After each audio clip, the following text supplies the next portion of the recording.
Hello friends, இன்றைக்கி ஒரு sweet தான் செய்ய போகிறேன். என்னென்னா, நம்ம இந்த வெள்ளை பூசணிக்காய் வச்சு செய்ய போகிறோம். நமக்கு இது என்ன, இதுக்கு தடியங்கான்னு சொல்லுவாங்க.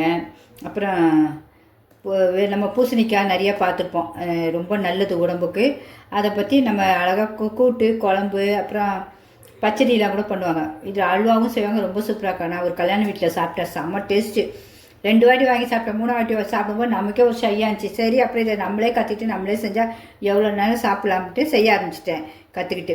இதுக்கு இந்த உள்ளே இருக்க பாகெல்லாம் நம்ம எடுத்துருவோம். எடுத்துகிட்டு தோலையும் எடுத்துகிட்டு நல்லா சீவி வச்சுருவோம். கேரட் சீவுவோம்ல, அதே இதில் சீவி வச்சுருவோம். ரொம்ப ஈஸி, 10 நிமிஷத்தில் செஞ்சிடலாம். ரொம்ப டேஸ்ட்டாக இருக்கும். இதில் இந்த ஒரு கிண்ணத்துக்கு 1.5 கப்பு சர்க்கரை.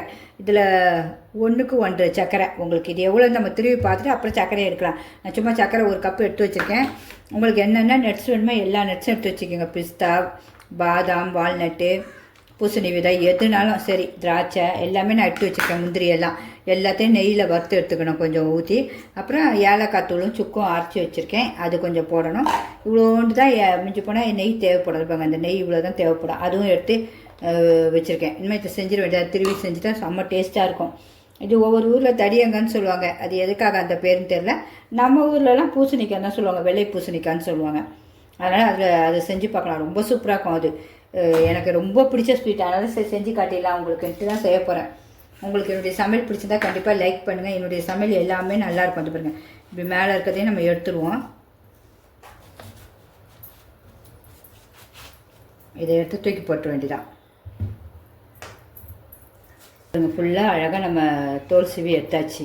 இந்த உள்ளே இருக்க விதைகளையும் நம்ம நீக்கியாச்சு. இன்னமும் கேரட்ஸ் நம்ம சீவுறதுல வச்சுருப்போம்ல, அது மாதிரி யார் எப்படி இருந்தாலும் நல்லா இப்படி சீவிடணும். ஃபுல்லாக இப்படி எல்லாத்தையும் சீவி வச்சுக்கலாம் மொத்தத்தையும். இப்போ நம்ம ஃபுல்லாக திருவி வச்சுட்டோம். இந்த பாருங்க எவ்வளோ தண்ணி நிற்கிது பாருங்கள். நம்ம இதில் இப்போ ஃபுல்லாக ஒரு சக்கரை எடுத்து வச்சுருக்கோம். கரெக்டாக இதுக்கு ஃபுல் ஒரு சக்கரை எடுத்துருக்கோம். இப்போ இதே கப்லேயே நம்ம பார்ப்போம். ஏன்னா நமக்கு அளவு வேணும்ல, கரெக்டான சக்கரை அளவு 1க்கு 1.5 நமக்கு. அதனால் இதில் சக்கரை இதில் போட்டுட்டேன். இதில் நம்ம இப்போ இந்த பூசணிக்காவை எல்லாத்தையும் எடுத்து இதில் போடுவோம். கையில் புளியக்கூடாது. நம்ம இதில் எவ்வளோ வருதோ அப்படியே அவ்வளோதான். இல்லைன்னா நீங்கள் வெள்ளை துணி வச்சு புளியலாம். எனக்கு சொல்லி கொடுத்தவங்க இப்படி தான் சொல்லி கொடுத்தாங்க, இதான் டேஸ்ட்டாக இருக்கும், கையில் புளியாதீங்கன்னாங்க. அதனால் நான் கையில் புளியவே மாட்டேன். இப்படியே வடிகிறது தான். ரொம்ப புளியணும்னு அவசியம் இல்லை. ஏன்னா இந்த தண்ணியை நம்ம அதில் ஊற்றி தான் கிண்ட போகிறோம். உங்களுக்கு ஃபஸ்ட்டு இதை மட்டும் கிண்டிடுவோம். தண்ணி இருக்க வேண்டாம். அப்புறம் இந்த தண்ணி நம்ம ஊற்றுவோம். கொஞ்சம் இது நல்லா நெய்யில் வதங்கினோன்னா நம்ம ஊற்றுவோம், காய் வேகிறதுக்காக.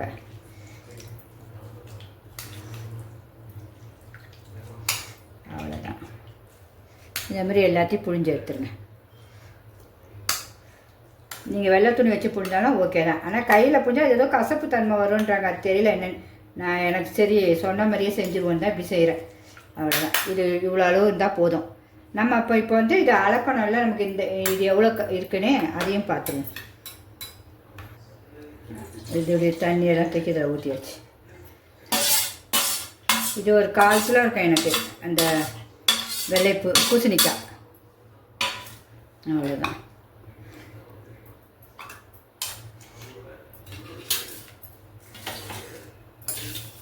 இப்போ இதில் போட்டு பார்ப்போம். கப்பில் எவ்வளோ இருக்குதுன்னு பார்க்கணும்ல.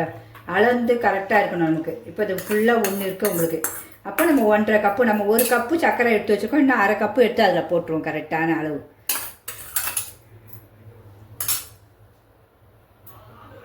நல்லா இது ஃபுல்லாக எடுத்து வச்சுட்டேன். 1.5 கரெக்டாக 1க்கு 1.5 எடுத்து வச்சுட்டேன். கரெக்டான அளவு. ஏன்னா அப்போ தான் ஸ்வீட் நல்லாயிருக்கும், எல்லாேருக்கும் பிடிக்கும். சாப்பிடையும் இனிப்பாக சின்ன பிள்ளைங்களுக்கெல்லாம். வேறு ஒன்று நமக்கு வேணால் நீங்கள் கொஞ்சம் குறைச்சிக்கலாம். 1க்கு 1.25 கூட போட்டுக்கலாம். ஆனால் 1க்கு 1.5 போடும்போது செம்ம டேஸ்ட்டாக இருக்கும். இன்னும் செய்ய ஆரம்பிச்சிடுவோம். ஒரு பேன் வச்சாச்சு. நெய் நல்லா அந்த நமக்கு சுடு தண்ணியில் வச்சு அப்படியே எடுத்து வச்சுருக்கேன். அவ்வளோதான். கொஞ்சம் தான் ஊற்றிருக்கேன். மீதிக்கு அது கொஞ்சம் ஊற்றணும்ல. நம்ம இந்த நட்ஸ் எல்லாம் போட்டு வறுத்து எடுத்துக்குவோம். ஸ்பெஷலாக தான் போட்டிருக்கேன் எல்லாமே இன்றைக்கி நட்ஸ். எனக்கு சாப்பிடும்போது சூப்பராக இருக்கும் அதில் சாப்பிட்ற டேஸ்ட்டு. இந்த மாதிரி நம்ம இந்த பூசணிக்காவை போட்டுருவோம் உள்ள.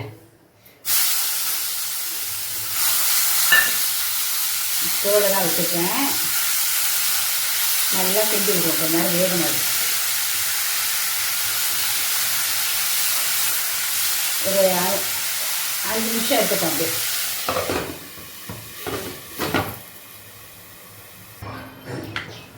இந்த பாருங்க நல்லா கொஞ்சம் நல்லா வெந்துருச்சு. இப்போ இந்த தண்ணி நம்ம எடுத்து வச்சுக்கோல, அதோட எடுத்த தண்ணி புளிஞ்ச தண்ணி அதை அப்படியே இதை ஊற்றிடும். ஊற்றி இந்த தண்ணி சுண்டுற அளவுக்கு அப்படியே நல்லா இன்னும் வேகணும். ஏன்னா தண்ணி வேஸ்ட் ஆகாது, ஆனால் ரொம்ப சூப்பராக இருக்கும் இது டேஸ்ட்டு. அது ஃபஸ்ட்டு நம்ம காய் வேகத்துக்கு தான் அது தண்ணியை தனியாக எடுக்கிறாங்க. ஒரு 5 நிமிஷம் இருக்கட்டும். இப்போ பாருங்கள், நம்ம ஊற்றின தண்ணி எதுவுமே இல்லை, எல்லாமே நல்லா சுண்டிச்சு, நல்லா வெந்துச்சு. உங்களுக்கு கலரே பாருங்கள் எவ்வளோ சூப்பராக நல்லா வெந்துருச்சு.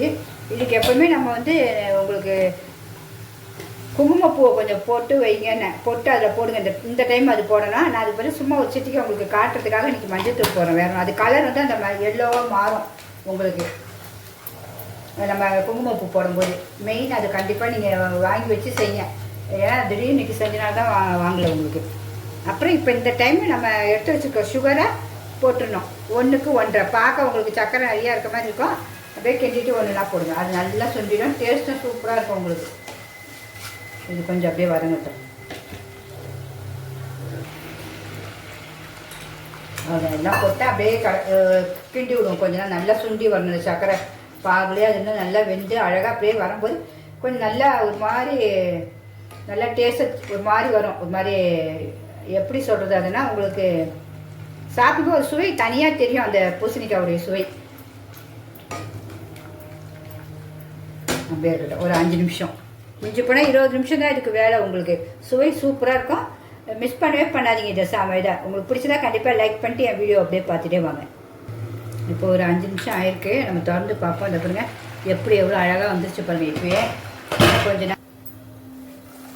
இப்போ நம்முடைய அல்வா பாருங்கள், பூசணிக்காய் அல்வா ரெடி ஆகிடுச்சு பாருங்கள். எவ்வளோ சூப்பராக வந்துச்சு பாருங்கள். தேரளி பார்க்க எவ்வளோ அழகாக இல்லை, சுவையும் அவ்வளோ அட்டகாசமாக இருக்கும். இப்போ நம்ம வறுத்து வச்ச எல்லா முந்திரி என்ன வறுத்து வச்சுருக்க நட்ஸோ எல்லாம் போட்டு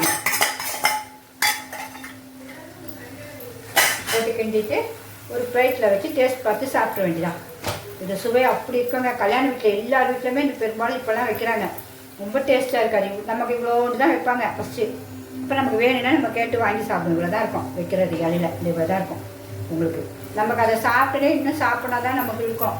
அப்புறம் கேட்டு வாங்குவோம். எத்தனை வாட்டி நம்ம கேட்க முடியும், நமக்கே ஒரு மாதிரி இருக்கும். ஆனால் நம்மளே வீட்டில் செஞ்சு போயிட்டா வீட்டில் எல்லாம் சாப்பிட்டுட்டா வெளியில் போனால் கொஞ்சம் சாப்பிட்டுப்பேன். பிடிச்சிருந்தா கண்டிப்பாக லைக் பண்ணுங்கள். இனிமேல் அவ்வளோதான். ஆஃப் பண்ணி இப்படி திறந்து வரணும். அவ்வளோவும் சூப்பராக கலர் இப்படி வரணும் உங்களுக்கு. ஒரு 1/4 கிலோ பூசணிக்காய் வச்சு, வெள்ளை பூசணிக்காய் வச்சு நம்ம எப்படி சூப்பராக செஞ்சுட்டோம் பாருங்கள். ஆஃப் பண்ணிடுவோமா?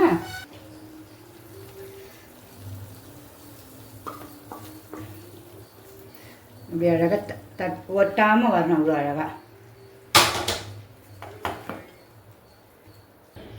நம்மளுடைய பூசணிக்காய் அல்வா சூப்பராக ரெடி ஆயிடுச்சு.